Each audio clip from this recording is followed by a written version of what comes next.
Solana is just what Ethereum was in 2017. And you have used WalletConnect even without noticing that you have used it, because we believe that every wallet will be a smart wallet, just like every phone has become a smartphone. Welcome to a new episode of the Alt Cryptocast, and today we've got a very special one as we have an important guest with us today. We've got Fritz as usual, but today we've got Pedro Gomes, the founder and director of WalletConnect. Pedro, we're here in Dubai. Good to have you. Perhaps it's good to start with a small introduction on who you are, what you do, and a bit of your story. Thanks for having me. And honestly, this is an amazing podcast setup. I'm very glad to be here. And yeah, Dubai has been quite a crazy week. I'm glad that we found some time to talk, because then I can share a little bit about myself and the project. And I am technically an engineer, even though I haven't coded for years now. Like WalletConnect really grew out of proportion, and it started back in 2018 as a simple like open source project. And it now has grown to be like this massive community with like a network of nodes that are operating at a global level. So yeah, it's exciting times. Absolutely. I mean, it's good to hear that you guys are growing this rapidly and this much. Now we're here while we're recording this episode in Dubai for Token 2049. Like you said, a hectic week. I'm glad we got the time to sort of meet. Now, I think it's good to start a bit of, some information about you on how did you actually get started in crypto? Well, what year is this? And, what was your first experience with crypto? So I didn't come into crypto like by mistake. I was already in the fintech industry. So I used to live in London, and there was like this big boom back then of like everyone building their own bank. And this was around like 2016. But as we're building this bank, I was part of one of the founding teams of, I wasn't the founder, but I was one of the first to join this team. And we were building this great banking experience, but it was still built on top of like traditional finance. So it did come with like its own challenges and limitations. And sometimes you just get a little frustrated with work and you try to find for a different solution. And fortunately, that was exactly when Ethereum was like kind of like getting some traction. And, it was actually just after like the whole DAO hack and all of that stuff, which was a lot of things that I got to learn. But I was really impressed by how much you could do like without having someone overseeing, because if you have ever touched fintech whatsoever, it's highly regulated and supervised, and you always have someone on your back telling you what to do and what not to do. So to see this like vibrant, diverse ecosystem of people just building and like just innovating, it was super attractive, and I couldn't ignore it. And in 2017, I just made the jump. I was like, this is what I'm going to do for the rest of my life, and I'm going to just leave fintech altogether. So that's 2017. Yeah. That's sort of the first bull run, or the real one. Yeah. And then, you got into crypto, and then how was the connection then between WalletConnect? What made you start WalletConnect? Yeah, so if you're trying to build like a banking experience, the first thing that you get attracted to is like a wallet. Wallets are like the closest thing to a bank. Yeah. And a wallet at the time meant to download this desktop application and, and run a node. It was like really like not crypto friendly for any noobs. We wanted to build a mobile wallet, so there was like one of the first mobile wallets back then, and I joined their team. Surprising, like the world was so small. Like the recruiting process was like, hey, I saw you're tweeting about Ethereum, do you want to join? That's easy. That's literally how it went. Like, and I was like, yeah, let's do it. And then that's how I started like working remotely, like traveling around the world. And it really got me into like going to these conferences and learning about all of these people. And it's really cool to see how everyone was really trying to fix multiple problems at the same time. And one of the problems that needed to be fixed is like this lack of standardization and composability around wallets. Yep. And nobody had come up with a good solution back then. And it really was hurting us as a project, because as a new mobile wallet, you had like this massive dominance in Ethereum by Metamask, and it was really hard to fight against. And it was a way for us to create a more competitive market and a more like open to innovation. And this was like just a small idea. It was like almost like a weekend project that we built internally. And then we published it on Twitter and people went crazy. It was like, this is exactly what we've been looking for. And a month after we published, Ethereum Foundation reached out and was like, hey, we're actually starting our grants program. And we want you to be one of the first recipients of this grants program. Nice. And that's when I made the switch from like leaving the mobile wallet team to working full time on WalletConnect, because it actually was going to like just consume my whole life. And I just didn't realize it was going to take 7 years. Because this year is 2017 still, or are we 2018? 18, 1 year later. Yeah. So it is, it's happened quite fast, to be honest. Yeah. It was like, I joined the mobile wallet team like in August. We published it March 2018. And then we got the grants in May. Yeah. So nice. Everything was like just accelerating super fast. Yeah. Very cool. And did you from the start move with like other engineers and start building it, or did you really start spin off from yourself? So the way WalletConnect works is that you can't really build a standard if only one wallet supports it, right? So from the get-go, we didn't want WalletConnect to just be like a solution for this one mobile wallet. So immediately we were looking for other wallets that having the same issues and actually kind of just like vibed in general with our approach. And we had like 3 wallets that were like just really working on this. So I was like the core developer for WalletConnect, working with 3 wallet teams at the time. Yeah. And this was still pretty much like prototype days. Like it was working, but barely working.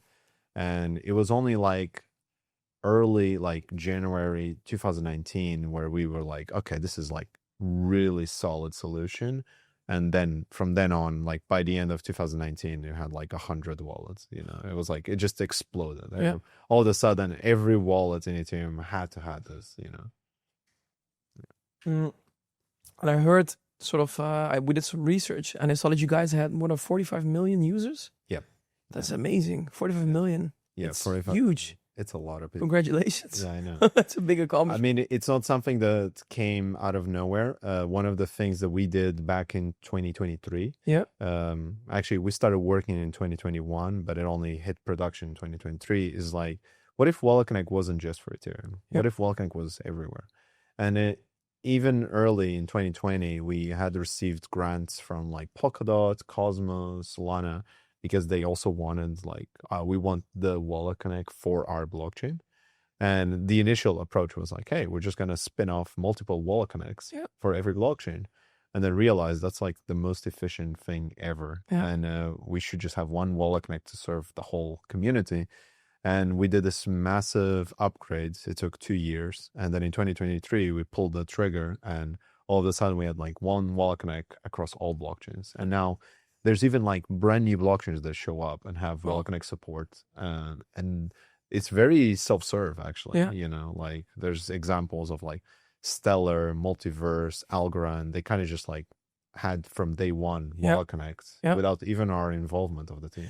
But I mean, it seems as if that was the goal as well, right? Like you said, you wanted to have a standard, but the only way it works is if literally everyone can use it. Exactly.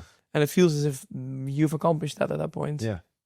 And honestly, we learned a lot. That's the benefit of thinking long term, is that you get to just grab so much experience across the years, like the good, the bad, and the ugly. But you also build this like very battle tested infrastructure. And a lot of times people ask me like, wow, you survived like 2 or 3 bear markets. I'm like, I mean, we didn't survive. Like, it's like, WalletConnect was just growing so much that we actually didn't feel it. Like, yes, there's a little bit of a slowdown, but when you see and zoom out, like the growth is just constant. It's just growing and growing and growing. And out of those 45 million users, 5 to 6 million are recurring monthly users. So, there's some tourists, people who are kind of like experimenting with crypto and go, but there's people who stay and actually use it. Wow, crazy. Yeah, we were just saying before we sat down and we prepared this episode, we were saying WalletConnect might be one of the few protocols that, notice the bear market and the bull run, obviously, but it's a bit less than if you're an actual like a project and you don't really care about a protocol. You know what I mean? So, it's interesting to see that you guys had a steady growth from that moment on. So that's nice. Now, before we move over and go to a bit more technical, because I know Fritz, he's more into the tech and he really likes how you guys are creating things. We have a little gift for you. Oh, wow. And as a sort of side story, the first episode we created for the podcast, I forgot to wear my shoes, and I usually wear some funny socks. So that became a thing. So we got a small gift for you. I should have it over here somewhere. Amazing. So it's a That's really good stuff. I really hope that you get this. yeah. So there's socks with our logo and your face on it. Now I feel like I need to scale up production so the whole world can have this. Thank you. This is very thoughtful. It's good, right? It's a bit, good. the designers who were creating this, they send us a message saying, what are you guys doing here? Yeah. It's just a gimmick and it's just small. We want to say appreciate it for you coming up here and talking about WalletConnect. Oh, that's great stuff. Yeah, so Fritz has, You already mentioned so many interesting things, and I think the crypto world moves toward to like we don't see the change we are using, like it's more abstracted on user level. How was it to implement all these different protocols and communities and work with them? I mean, what you end up noticing is that it's never about the technology. Like, all of these engineers, they all have good intentions. Like everyone wants to build better software, better experiences, and just a better world in general. But they're engineers. Like they are building in silos. Everyone is just like in their homes, like building solutions for their products, but they're not actually talking to each other. So what you end up having is to be this voice that kind of like shares the concerns around and actually connect people. Like, a lot of the times, like, yeah, we do connect wallets, but most importantly, we connect developers, we connect builders, designers together to solve the same problems. And sometimes they already had solved these problems, but they solve their problems for themselves exclusively. And that doesn't really scale, right? Because if you have like a solution for the Coinbase wallet or for the Trust wallet or for the SafePal wallet, like it doesn't really scale. Like, so we need to build solutions for the whole community. And not just for Ethereum, but for all blockchains. And that's exactly what WalletConnect represents. It's a vibrant ecosystem of people working really hard to bring better user experience. And you just have to kind of connect them. We've done hackathons, both public hackathons, private hackathons, virtual hackathons.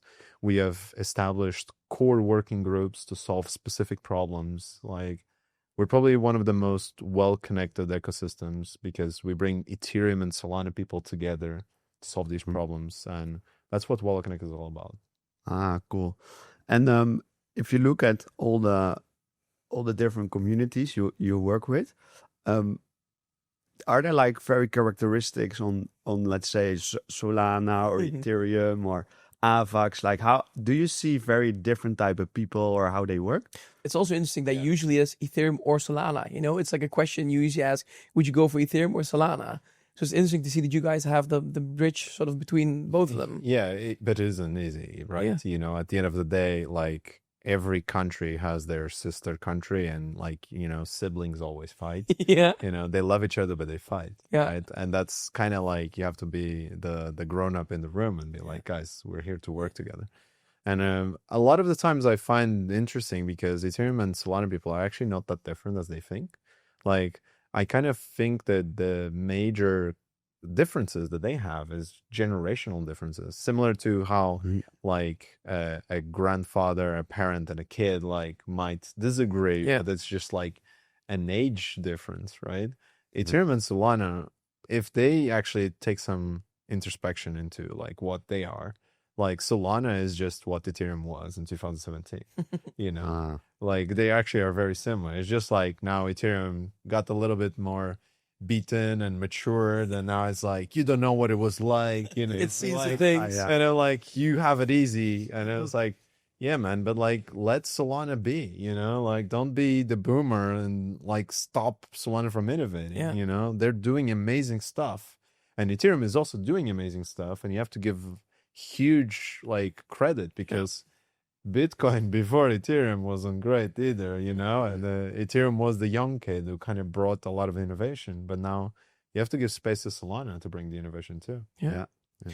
It's also, I'm curious to know why you think WalletConnect got as big as it is right now.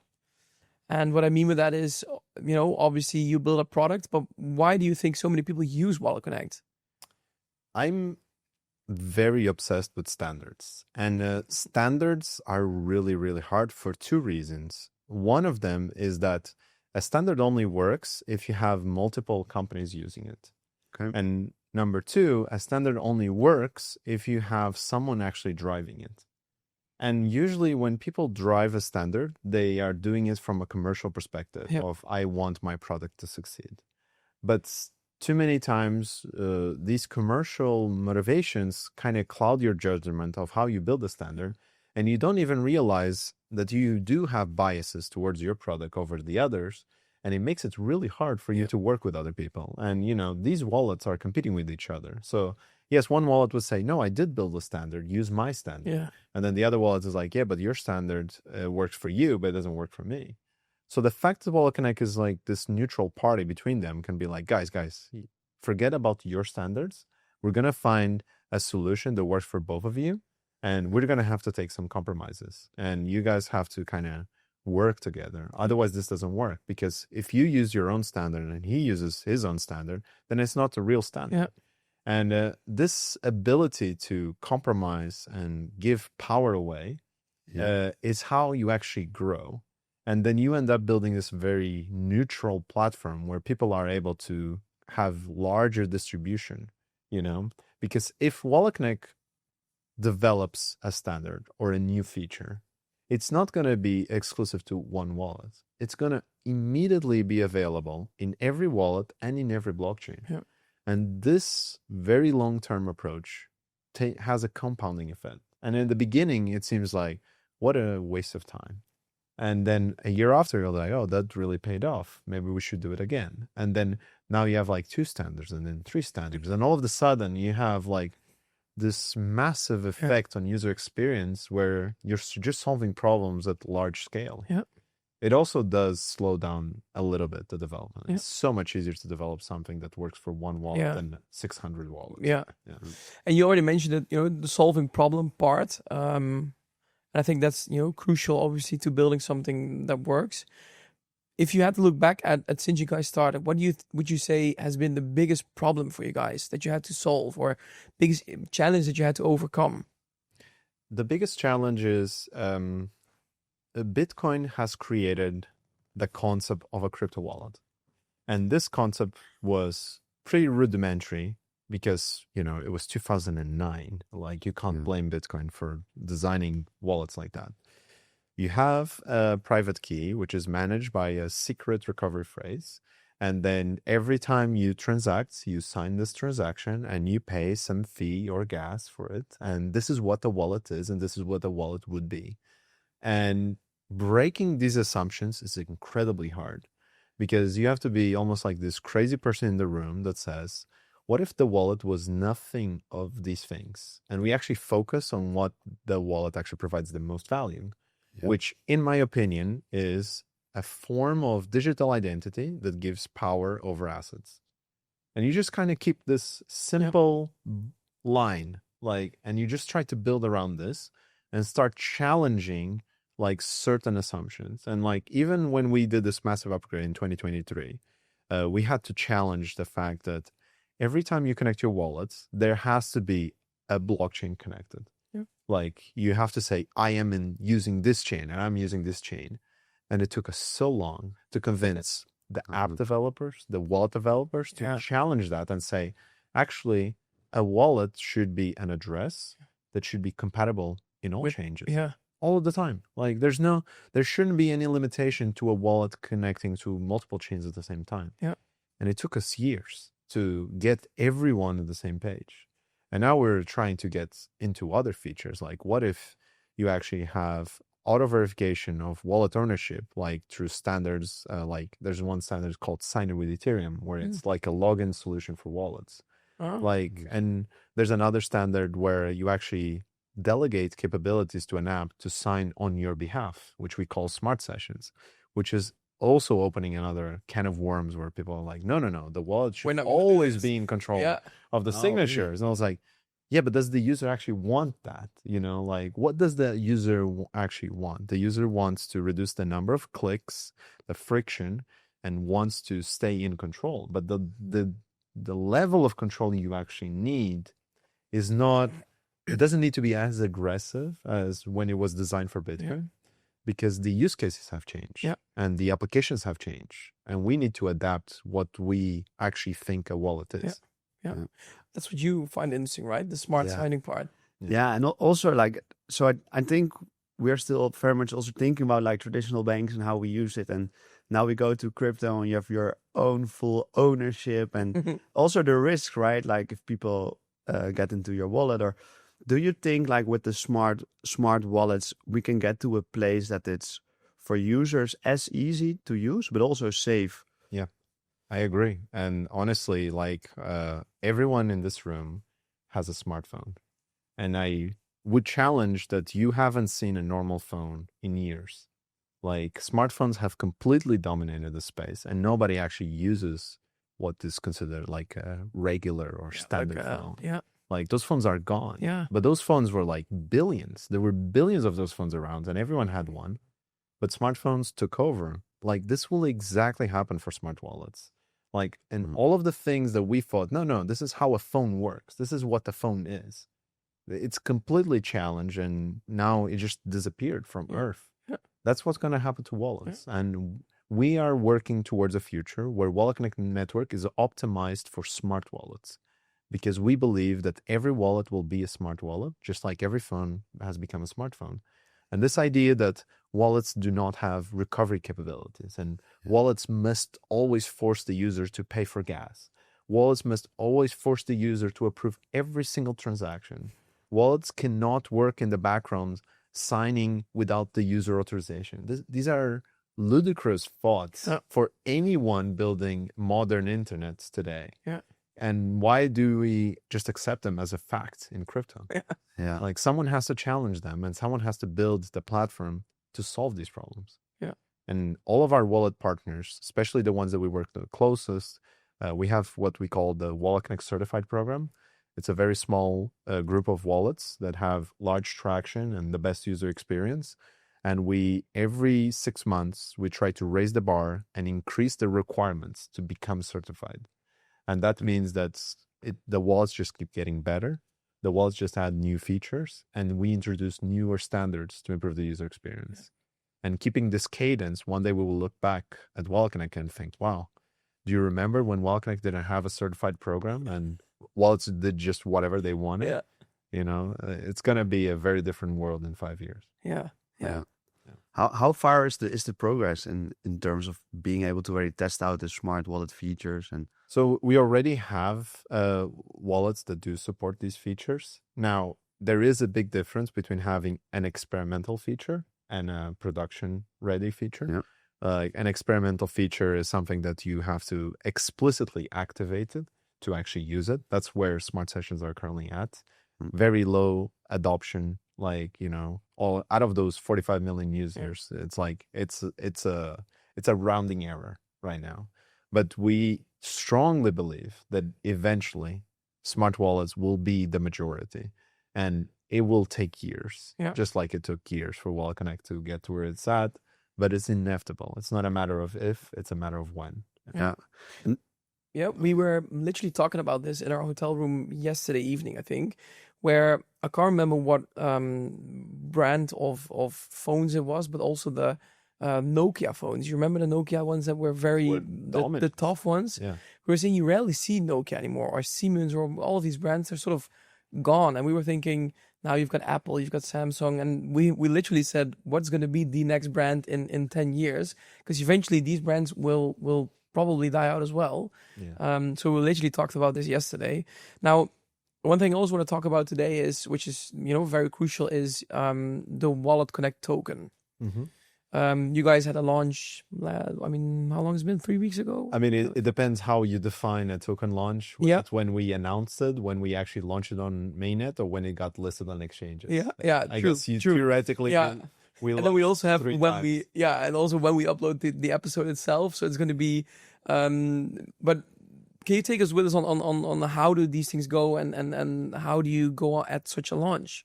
Yeah, so if you look at WalletConnect into three phases, Yeah. you had first the proving product market fit. This was like 2018 to 2021, where we're just validating, like, do people actually even want WalletConnect? You know, is this actually going to work? And this is like pretty much the open source stage where I'm just like coordinating with all of these wallets as a single core developer, like building WalletConnect. And then we really had product market fit actually in 2020, I would say, when there was like this massive adoption of DeFi. Like DeFi just exploded in the summer of 2020. And WalletConnect servers were literally burning out. Like literally, like you would look at the metrics and it was like outages like happening every minute. And then that's when I was able to actually go to investors and say, like, guys, this was fun, but I actually need a whole team to work on this. To do this. Like the servers can't be shutting down every other day. No. Like You're just adding resources. I need to get some sleep, you know. And that's when we did our first fundraise in 2021, and it became from like validating to growth. Yeah. Just growing. And from 2021 to 2023/2024, we grew a lot. And not only we grew a lot, we improved the performance, reliability. We scaled it from like running servers only in Europe to running servers globally. And then we realized, okay, now this is actually starting to feel like a network without the actual important part of a network, which is actually operated by multiple entities. Yeah. So in 2024, we started onboarding new node operators. And this was still like very much privately, where we're adding them to the network, but not making any official announcements because we actually didn't have the proper mechanisms to operate with decentralized governance, like with incentives, and actually have a real network. Yeah. It was more like a test network with real traffic, you know? So we had real traffic, but it wasn't a real network. Yeah. So in September, what we did is like the core development team rebranded. So it wasn't anymore like called WalletConnect Incorporated. It was called Reown. The core development team is the #1 SDK on WalletConnect, has almost 40% of all traffic goes through their SDK.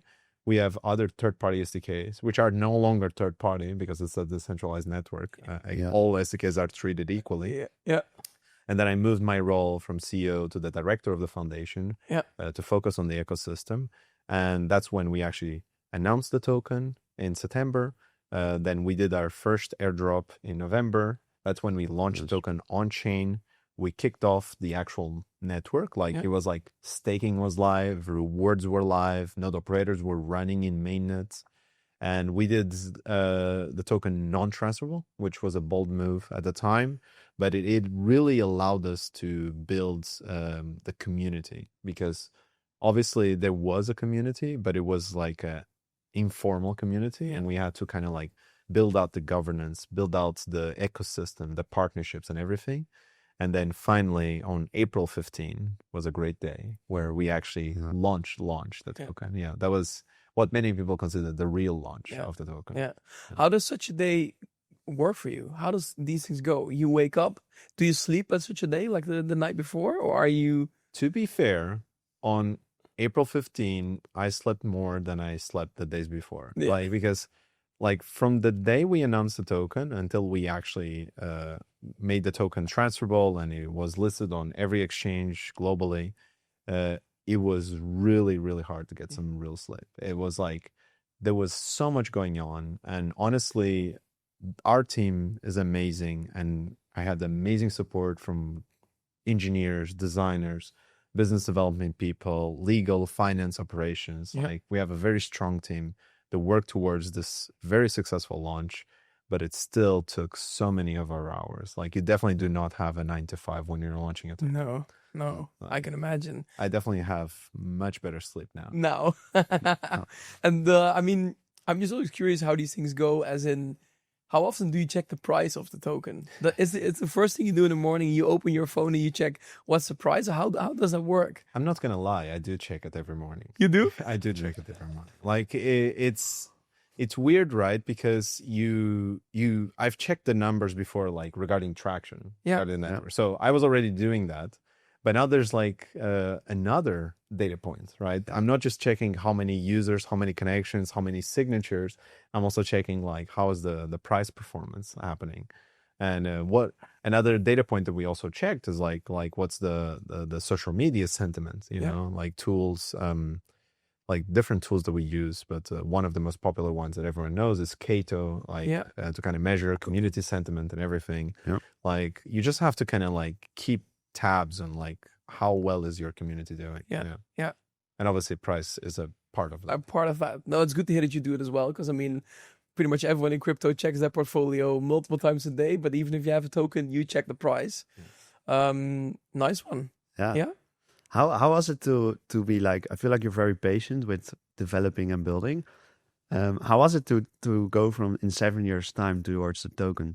I think it like people have said that before, like that I'm a very patient. I think that is not the correct assumption. The correct assumption is that I'm very naive, because I actually believed that I was going to do everything in like 3 or 4 times shorter periods of time.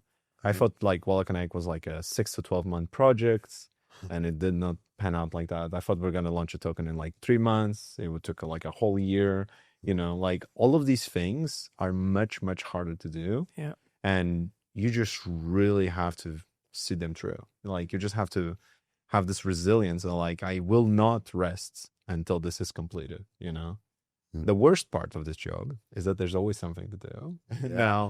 Now that we actually launched the token, our work is nowhere near done. You know, we have to grow the adoption of smart wallets. We have to expand into new regions. Like we're expanding the network from 16 to 32 nodes, looking into newer regions like South America to improve the performance there.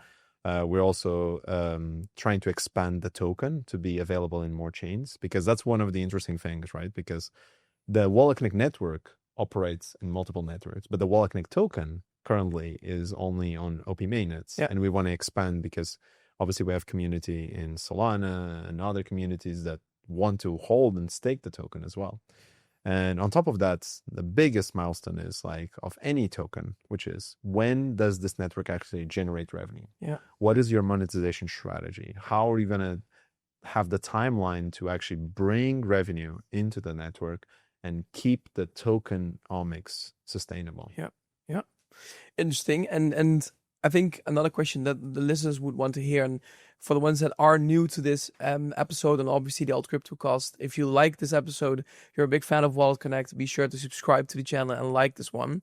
So what I want to know is, how big is WalletConnect team-wise? Because you mentioned the team, and how did these things go? And because you've built it out in the past 7 years, what are we thinking of here? Yeah, so like I mean the team like that works very directly with the WalletConnect network. You have the core development team, which is now Rion. They're about 45-ish. 45 people. Like I actually, you have to lose track. You have to ask the new CEO. She will know the exact number. Like I'm in the foundation. Foundation is much smaller. It's like 3 to 4 people, you know. And then we also have the directors and the supervisors. But like operationally, it's like 4 people. And we basically, you know, this 50-ish people were working day and night on the token. And then on top of that, you have our partners. Like we did campaigns with every wallet. Every wallet had some sort of campaign around the WalletConnect token launch. We had other campaigns with exchanges as well. We had campaigns with like platforms for learning and education. Platforms even like prediction markets. Myriad did this whole campaign around prediction markets before the token launch, which was cool. And we have other campaigns. Like, I mean, just in Token 24/9, I got like 3 or 4 meetings of like future campaigns that we could potentially do. And we need to obviously work on that. It's a very broad ecosystem. Wow, I didn't know it was this big. Did you see like a spike in adoption when the token launched? Actually, we were expecting a bigger spike. Like, you know, like it's one of those things that I always find it interesting with WalletConnect, that like there's this like constant like usage. Like we do notice some spikes, and there was definitely a spike around the token announcement. But it wasn't as aggressive as I expected, I think that also because in the actual token announcement, we did explain very like explicitly that the token airdrop was retroactive, so I think that kind of deterred some people were like, I'm gonna farm this token. Yeah. Like, no, like it said right at the top, like, we're gonna take 2 years of activity of the network and do an algorithm to distribute the token, and it was retroactively airdropped to users. Yeah. I think that's a great approach for. Yeah, I mean, obviously, you create other problems as well. Yeah. All right. Yeah. And I mean, we've talked about, how you guys started and what you've built out, and how do you see the future? And I mean, I don't mean in a broad term, but I mean, how do you see the future with WalletConnect? Let's say we sit here in 5 to 10 years. Well, how is WalletConnect doing, and where do you think it stands at that point? I mean, I focus a lot around this idea of smart wallets because that's like the most important development that's happening. But there's tons of other features that our team has been working on. And it's just a matter of us actually deciding on the right timing and prioritization around improving. I see WalletConnect more similar to Visa. It's like a Visa for wallets. And that's why also we have designed we haven't published the white paper, but we have a white paper around monetization where it actually will describe how the network will accrue value. And it's very much inspired by how Visa works.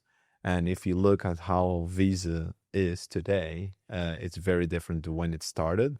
There's a lot of services that eventually you start adding, Like WalletConnect today, what does it do? It connects your wallet and compatible with any chain. It verifies domains, so you have phishing protection built in. We also have this new feature around Smart Session for smart wallets. We also are going to add like transaction protection, so to protect you from like getting scammed with stuff. We also have kind of put an idea out that hasn't been fully fledged around WalletConnect profiles for you to manage all of your wallets.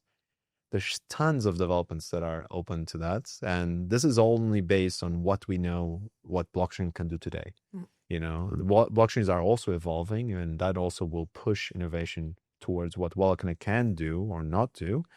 And on top of that, I expect the numbers to grow massively for us to basically touch, like maybe we'll launch nodes in Antarctica and the moon. Let's go. Yeah. Like have fully global coverage, to have like 300 milliseconds connections and like no matter where you are, like, because if you think about it, like just like Visa, you need this like instant snap interaction. You can't be waiting like 2 minutes to pay for coffee, like, so that's the goal, like have completely global coverage, reach millions and millions and maybe even a billion users, and just have every possible feature to just make blockchain almost disappear, make blockchain invisible to users. How much does the protocol need to scale to get to that level? Well, that's what I really like about this decentralization. Like, we did this massive upgrade in 2023, and now we actually seen that upgrade pay off now with 60 node operators. We believe that like with 30 node operators, we already have like great scalability. But we have to run the numbers. But what would it take? How many nodes do you need to onboard 1 billion users? Like, I don't have an answer for that, but only time will tell. Yeah. Do you think we'll ever reach those billion users? Of course we will. Like, I think it's kind of stupid that people ask that, because it's like, this is one of the most revolutionary technologies that has happened to the internet, Like, that's the reason why it's called Web 3 as well, right? We had Web 1 with email and like static internet, then Web 2 with all the interactive social media was such a massive boom. And if you think about the world without internet, it doesn't exist anymore. Like, every company is an internet company. Every government is an internet government. Eventually, every company will be a blockchain company, and every government will be a blockchain government, This is a huge development for society. And we will be in the billions, of course. And talking about the crypto market in general, so not WalletConnect per se, you've been in it for quite a while now. Do you see a major shift happening? And obviously, we now see institutions coming in. Do you see a change in the markets over the past few years?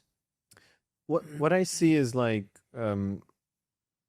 when you're building a brand new technology, let's go back to 2017, and you haven't validated most use cases, that means that like every use case is possible.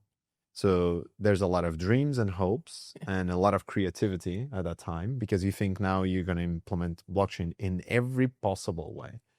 And now we accelerate to 2025, and what you've seen is a maturity and a more self-awareness as a community, and understanding that like blockchain does a few things really well, and we need to optimize for those use cases. It does financial use cases very well.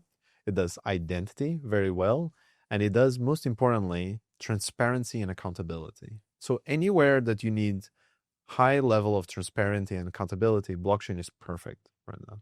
It's this concept that 1KX, one of our lead investors, coined as blockchains as trust machines. Like whenever you need a source of trust, blockchains are perfect. And identity and finance are two great use cases for that. And there will be other ones. And I think that we're just a little bit more mature about what blockchains can and cannot do. And to slowly wrap these things up, are there some things that people don't know yet about WalletConnect that we haven't talked about here, or things that you say, you need to know about this? But yeah, I mean, I think that one of the things that it's really interesting is that, number one, WalletConnect is not a wallet, which it's very surprising, but I have to always explain that right away. Number two, WalletConnect is not only is not a wallet, but it's every wallet. And you have used WalletConnect even without noticing that you have used it. But at the same time, WalletConnect's biggest customer is not actually users, it's developers. Like WalletConnect is a service for developers to provide better experience for their users. So we have a very consumer-facing brand, but we actually are not in a direct relationship with the users.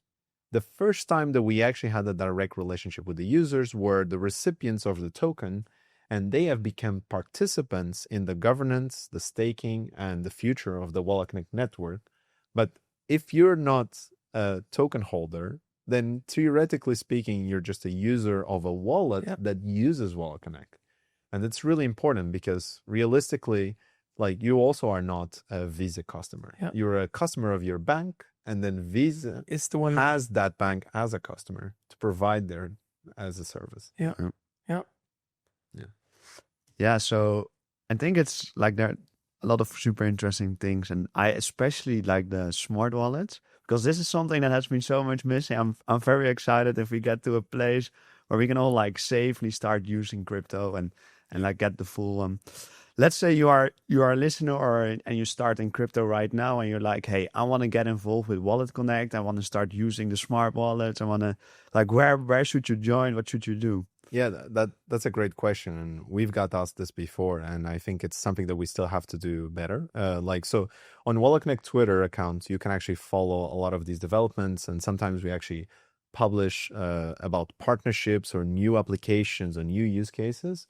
But ideally, I think one day we might even have like a little discovery page where you can find all the coolest new features that you can like highlight and try new features, new apps, like to kind of really dive into like where WalletConnect is like bringing new innovation. We haven't built this yet, so WalletConnect Twitter account is still the best place to go. But if you really want to learn more, like WalletConnect.network will give you links to the documentation. So you learn a little bit about the network, the tokenomics and everything.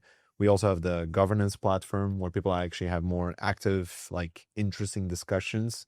So not just like what it is, but what it could be. And this is what most of the proposals actually then get voted on. Like, so you as a token holder that have stake tokens can then vote on active proposals that were initially discussed in the governance. But realistically, like most crypto Twitter, WalletConnect Twitter is like the best resource. All right. And with that one, let's wrap this one up.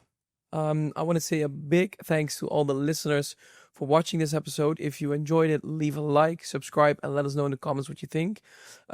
Pedro, I want to say a big thanks to you for being here. And for the ones that are interested, WalletConnect, you said it, the X page is probably the easiest way to find you guys. Thanks for being here. I think it was a very interesting chat that we had about WalletConnect. Appreciate it. Thanks for watching. Thank you. This was great. It was good, right? Thank you. Yeah, this was really cool. Yeah.